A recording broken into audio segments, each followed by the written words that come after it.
On April 15, 2023, the Hong Kong Web3 Festival was successfully held at the Hong Kong Convention and Exhibition Centre. It seems no exaggeration to describe this festival as unprecedented.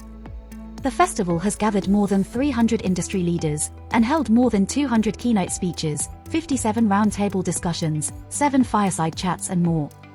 The Hong Kong Web3 Festival is truly a grand event for global cryptocurrency enthusiasts, which can be regarded as incomparable. The host of this grand event is Wanxiang Blockchain Company. And its subordinate institution, Wanxiang Blockchain Labs, is the Chinese first institution focusing on blockchain technology research. Wanxiang Blockchain has gathered a team of experts covering technology research and development, business application, and industry strategy. It should be noted that its chief scientist is Vitalik Buterin, founder of Ethereum. The chairman of Wanxiang Blockchain, the big shot Feng Xiao, is known as Godfather of crypto in China. So, who is Feng Xiao? Why is he titled Godfather of crypto? Today, we will discuss about his legend story. Before entering the blockchain track, Feng Xiao has already made his name in the field of raised funds.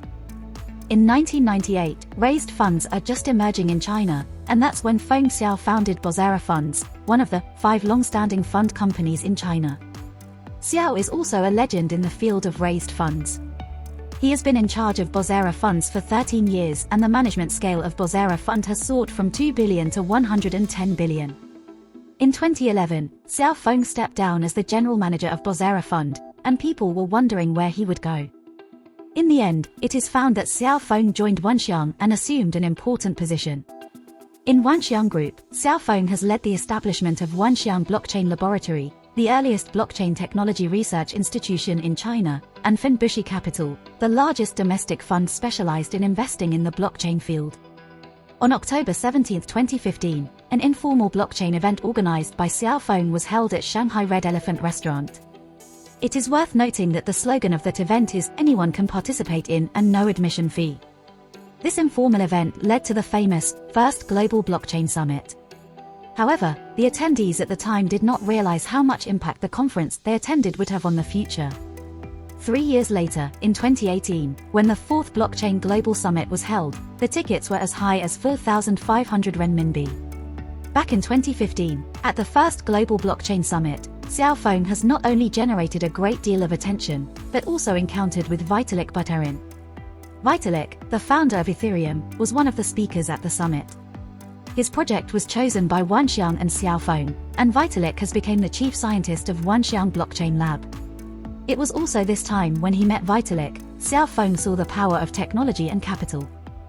In May 2017, Xiao Feng held the Wanxiang Blockchain competition. At that time, Xiao Feng is really influential and many individuals and companies have joined Wanxiang Blockchain. It is because that Xiao Feng's project has strong support from capital. Wanxiang Blockchain has focused on entrepreneurship lab in the early days, and then Finbushi Capital selects projects among them for investment, which can be regarded as an innate advantage. Under such circumstances, the projects invested by Xiao Feng have one thing in common: the overall investment amount is not large, but the share is not small. As of August 2017, Boshan, a partner of Finbushi Capital, has invested in at least 5 ICO projects, mainly in several fields such as market prediction, distributed storage, content distribution, and exchanges. They are 1. CYBX, a distributed trading system platform based on Graphene blockchain. 2. Delphi, a mobile social market prediction platform based on Ethereum. 3. Primers, an original content publishing, recommendation, and trading ecosystem based on Ethereum. 4. Genoro, a distributed storage network aiming to become another Alibaba cloud on blockchain. 5. SCRY.info, the world's first blockchain open source protocol based on real data sources. The market share of the fields involved in these projects is large enough. Compared with foreign countries, there are relatively mature benchmarking projects in similar fields, which can be said to have unlimited prospects. However, something unexpected may happen anytime. On September 4, 2017, People's Bank of China issued an announcement requiring the immediate cessation of token issuance and financing activities, the ICO ban. When the ban was first issued, emerging exchanges such as Binance and Huobi still maintained a wait-and-see attitude. In contrast, Xiao Feng's is more cautious. This may be related to his experience of being punished in the public offering field. As soon as the 9.4 ban came out, Xiao Feng temporarily left the cryptocurrency field. The cryptocurrency field is really inconstant. One day in the cryptocurrency world equals to 10 years in the real world. The speed of updating in the cryptocurrency circle is staggering. No matter how influential you used to be, once you leave the cryptocurrency sector for a few months, you'll maybe remembered by none then. Just like a star losing his popularity, it is difficult to exert influence on the newcomers at that time. However, as for Xiao Feng, even though he has temporarily left, there are still news about him.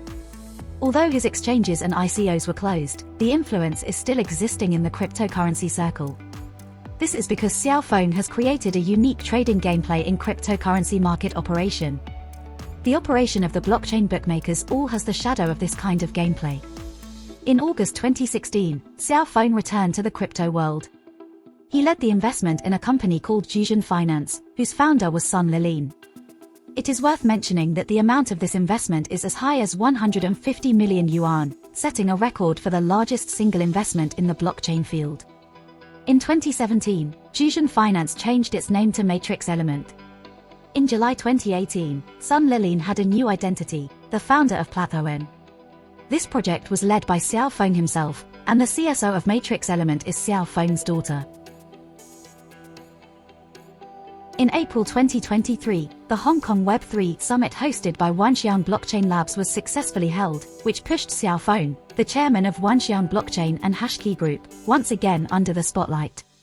In the main venue, Xiao Feng delivered a closing speech with the theme of 3-token model of Web3 application. In his speech, Xiao Feng mentioned that the application of Web3 must meet the needs of all aspects. Therefore, the token model of the basic protocol of Web3 is completely different from the token model of the application level. The base protocol is a single token model, which should be unified globally. The application protocol should adopt the 3-token model to deal with various use cases. Among their token model, the first one is NFT, which is used to reflect the value of data, products, and services. NFT is not only about artworks and avatars, but also about self-creation, self-management, and self-certification. The second is a functional token, which is used to reflect the value of the right to use. The basic principle of functional token design lies in free and obligation. It can be a free gift of ecological point lights, mainly used to motivate users and start the market. There can be no financing behaviors such as issuance, sales, subscription. It can't be counted as an asset on a company's balance sheet.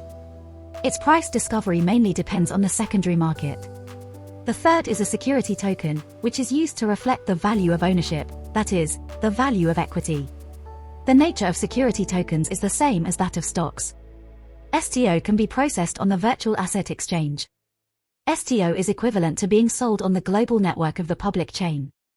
It is on the same exchange as functional tokens, which can connect users and investors. Xiao Feng's is quite low-key regarding his achievements. He said that he comes from the Chinese rural regions, but he has done some things right. He commented himself as a qualified son and a qualified father. But we know that Xiao Feng is really a big shot, and the title of Godfather of the crypto is worthy of the name. He was able to resolutely give up his stable job in 1998, left his official position and went for Dream. He built Bozera Fund and made a lot of money at the turn of the century. He can also make some adjustments timely after being punished by CSRC. He has the courage to leave the public offering fund he was familiar with in 2011, joined Wanxiang Capital, and entered the new track of blockchain. He also got the wisdom of leaving blockchain under the strict order of the central bank in 2017. Today, Xiao Feng is still standing in the most glamorous and eye-catching place, making wise investments to all promising tracks such as the blockchain and metaverse. Of course, most of us cannot become industry leaders like Xiao Feng.